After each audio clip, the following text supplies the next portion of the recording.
Olá, meus irmãos, minhas irmãs, bem-vindos a mais um programa de perguntas e respostas. Seja muito bem-vindo e vou aqui hoje, na medida do possível, falar também algumas dúvidas aí que vocês têm me mandado. Sem mais delongas, vamos direto ao ponto. Primeira pergunta: em suas palestras você fala muito sobre o propósito. Como define isso? Bom, vamos lá. A gente fala muito sobre missão espiritual, né? Dentro da Umbanda ou dentro de qualquer vertente mais espiritualista, a gente sempre cita a missão espiritual que a pessoa tem, a missão que a gente define. Eu não gosto de usar o termo missão. Por quê? Vou explicar. Missão me remete à obrigatoriedade, né? Você pega aí um comando militar, um exército, ele tem a missão, ele tem a obrigação de ir lá e cumprir. E por mais que cada um de nós tenhamos definido tanto os gêneros dos problemas e dos desafios que vamos encarar na encarnação, nós também, claro, decidimos os objetivos que nós queremos conquistar nessa vida. Então, pode ter a interpretação de missão, né? Eu defini e eu tenho que conquistar. Mas a gente precisa sempre ponderar a questão do livre-arbítrio. Não é só porque eu defini que pode ser que eu chegando aqui com a memória decantada, talvez eu tome outras decisões. Isso tem que ser respeitado. E eu acho que falar sobre questões de espiritualidade e sentido da vida são questões de prazer. Não um prazer supérfluo, sabe? Eu não enxergo a vida como um lugar de sofrimento. A gente tem que vir e passar, e penar, e sofrer. Não gosto de enxergar assim. Eu gosto de enxergar a vida, claro, os problemas e os desafios que nos engrandecem, que nos evoluem, mas eu gosto de enxergar aqui como uma oportunidade, como algo bom, algo prazeroso, algo bacana de se fazer. Então, eu não gosto de chamar de missão, porque missão é uma obrigação. Agora, um propósito é porque eu quero cumprir aquilo, eu tenho prazer, eu tenho paixão por fazer aquilo. E claro, a gente sabe que fazer qualquer trabalho obrigado você ter todos os ingredientes para dar errado. Então, eu acho que a gente não tem que cumprir missões, nós temos que seguir propósitos com paixão, não com obrigação. Por isso que eu sempre cito propósito e não missão espiritual. Pergunta 2, né? Qual a forma correta de acender uma vela a um guia? Aconselho que use fogo. É muito comum usarmos o fogo, mas sem brincadeira, não tem uma forma certa e uma forma errada de se fazer isso. Tá? Dentro da Umbanda, pelo menos, nós temos um entendimento de que o fator principal e movimentador magístico é a intenção, é a vontade decidida.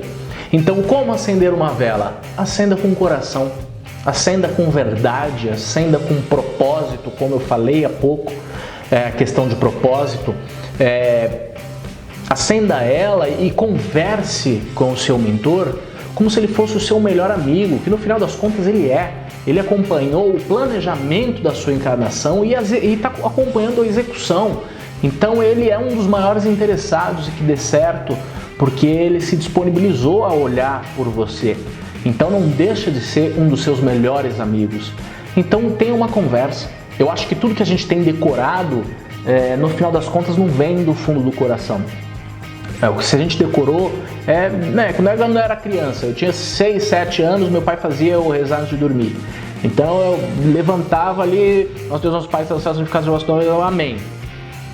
Não tinha entendimento do que eu estava falando, não tinha paixão, não tinha coração, não tinha espírito, não tinha intenção, não tinha vontade, não tinha nada, era um monte de palavra decorada. Então acenda com o coração, converse como se estivesse conversando com o seu melhor amigo. Vamos lá, questão 3. O que você mais gosta do trabalho espiritual?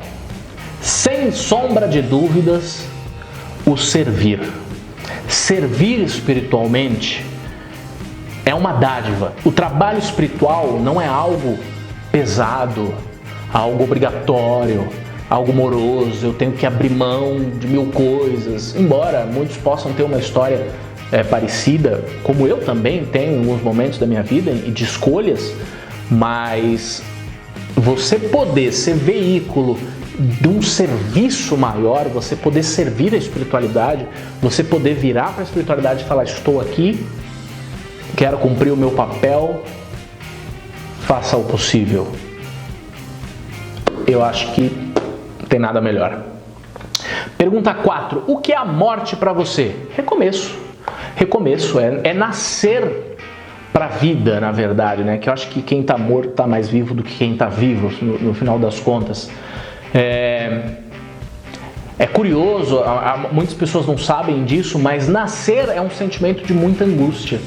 Você acompanha espiritualmente espíritos que nascem, é um sentimento que não é muito bom, né? O sentimento gostoso é dos pais que estão recebendo aquele espírito. Agora imagina o espírito que tem a liberdade, tem o universo para ele fluir, para ele conhecer, para ele fazer parte, e ele vai se densificar e se prender. Então o nascimento é se prender a esse corpo. Eu acho que a morte é se libertar, né? Então eu acho que a prisão é o nascimento. Isso acho que talvez seja o mais pesado para o espírito. Você ter toda a liberdade, toda a expansão do universo, todo o mundo espiritual, e ter que se densificar no plano terra. Eu acho que esse sentimento é um pouco pior, né? Para o espírito, não para quem está aí. E a morte é a liberdade. E o nosso sofrimento da morte não deixa de ser algo egoísta, né? Porque a gente sempre fala, uma vez, por incrível que pareça, a criança, Joãozinho, que eu sirvo, como falei, ele falou isso, e isso ficou muito da minha cabeça. Quando as pessoas morrem, a gente fala: eu perdi fulano, como se alguém tivesse sido nosso, né? Como se fosse uma propriedade nossa. Então até na morte a gente mostra o nosso egoísmo. E não é assim, é a liberdade. Vamos desejar uma ótima viagem, um ótimo retorno. Porque pra gente dói, mas pro espírito é muito bom. Assim como pro nascimento, pro espírito traz um peso, uma agonia, uma angústia, e para nós é muito bom. Então os sentimentos são um pouco inversos. A gente tem que aprender a trabalhar com essas polaridades. Hoje eu fico por aqui nas perguntas e respostas. Se você tiver alguma dúvida, manda para mim no Instagram felipe.camposazul ou no e-mail contato@penazul.com. Um abração e até a próxima!